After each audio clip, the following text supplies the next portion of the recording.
Hi South Shore, welcome back to Lunch in Oz. If you remember when we left our friends in Oz, they were trying to get back to the road of yellow brick. They had crossed over the river where the scarecrow got stuck, and then they came to that big poppy field that made everybody pass out. Well, at least it made Dorothy and Toto pass out, but that was okay because the Tin Woodman and the scarecrow could work together to get her out, but the lion passed out and he's too big for anyone to carry. Let's see what happens in chapter 9, The Queen of the Field Mice. "We cannot be far from the road of yellow brick now," remarked the scarecrow as he stood beside the girl, "for we have come nearly as far as the river carried us away." The Tin Woodman was about to reply when he heard a low growl, and turning his head, which worked beautifully on hinges, he saw a strange beast come bounding over the grass towards him.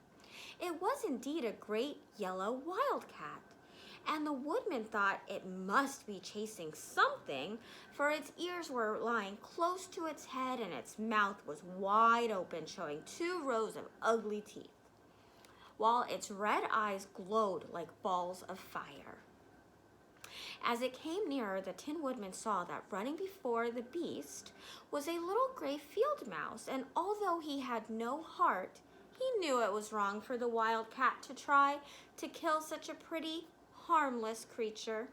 So the woodman raised his axe. As the wildcat ran by, he gave a quick blow that cut the beast's head clean off from its body, and it rolled over at his feet in 2 pieces.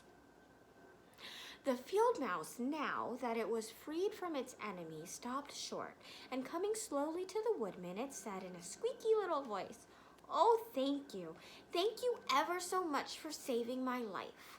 "Don't speak of it, I beg you," replied the woodman. "I have no heart, you know, so I am careful to help all those who may need a friend, even if it happens to be only a mouse." "Only a mouse?" cried the little animal indignantly. "Why, I am a queen, the queen of all the field mice." "Oh, indeed," said the woodman, making a bow. "Therefore, you have done a great deed as well as a brave one in saving my life," added the queen. At that moment, several mice were seen running up as fast as their little legs could carry them, and when they saw their queen, they exclaimed, "Oh, your majesty, we thought you would be killed. How did you manage to escape the great wildcat?" And they all bowed so low to the little queen that they almost stood upon their heads. "This funny Tin Man," she answered, "killed the wildcat and saved my life. So hereafter you must all serve him and obey his slightest wish." "We will," cried all the mice in a shrill chorus. A shrill means a really high-pitched call. And then they scampered in all directions, for Toto had awakened from his sleep, and seeing all these mice around him, gave a little bark of delight and jumped right into the middle of the group. Toto had always loved to chase mice when he lived in Kansas, and he saw no harm in it. But the Tin Woodman caught the dog in his arms and held him tight while he called to the mice, come back, Toto shall not hurt you." At this, the queen of the mice stuck her head out from underneath a clump of grass and asked in a timid voice, "Are you sure he will not bite us?" "I will not let him," said the woodman, "so do not be afraid." One by one the mice came creeping back, and Toto did not bark again, although he tried to get out of the woodman's arms and would have bitten him, had he not known very well he was made out of tin. Finally, one of the biggest mice spoke. "Is there anything we can do?" it asked to repay you for saving the life of our queen. "Nothing that I know of," answered the woodman. But the scarecrow had been trying to think, but could not because his head was stuffed with straw, said quickly, "Oh yes, you can save our friend, the cowardly lion who was asleep in the poppy field." "A lion?" cried the little queen. "Why, he would eat us all up." "Oh no," declared the scarecrow. "This lion is a coward." "Really?" asked the mouse. "He says so himself," answered the scarecrow, "and he would never hurt anyone who is our friend." If you will help us save him, I promise that he shall treat you all with kindness." "Very well," said the queen, "we trust you. But what shall we do? Are there many of these mice which call you queen and are willing to obey you?" "Oh, yes, there are thousands," she replied. "Then send for them all to come here as soon as possible, and let each one bring a long piece of string." The queen turned to the mice that attended her and told them to go at once and get all of her people. As soon as they heard her orders, they ran away in every direction as fast as possible. "Now," said the Scarecrow to the Tin Woodman, "you must go to those trees by the riverside and make a truck that will carry the lion." A truck is kind of like a raft, but one for land. So the woodman went at once to the trees and began to work. And he soon had made a truck out of limbs of trees, from which he chopped away all the leaves and branches. He fastened it together with wooden pegs and made the 4 wheels out of short pieces of a big tree trunk.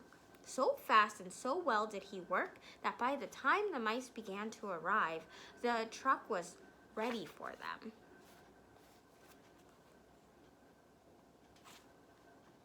They came from all directions, and there were thousands of them.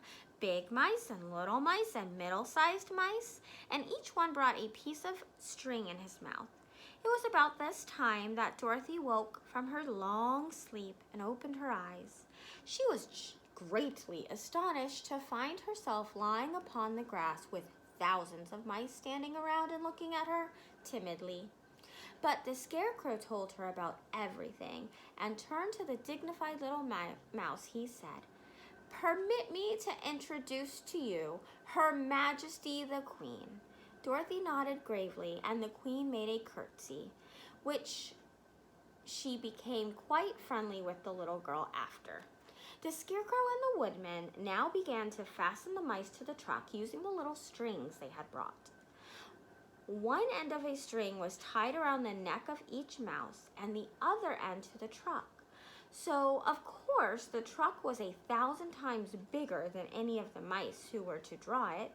But when all the mice were harnessed or tied, they were able to pull it quite easily. Even the Scarecrow and the Tin Woodman could sit on it and were drawn swiftly by these queer little horses to the place where the lion lay asleep. After a great deal of work, for the lion was heavy, they managed to get him up on the truck. Then the Queen hurriedly gave her people the order to start, for she feared if the mice stayed among the poppies too long, they also would fall asleep. At first the little creatures, many though they were, could hardly stir the heavy loaded truck, but the Woodman and Scarecrow both pushed from behind, and they got along better. Soon they rolled the lion out of the poppy bed to the green fields, where he could breathe the sweet, fresh air again instead of the poisonous scent of the flowers. Dorothy came to meet them and thanked the little mice warmly for saving her companion from death. She had grown so fond of the big lion, she was glad he had been rescued.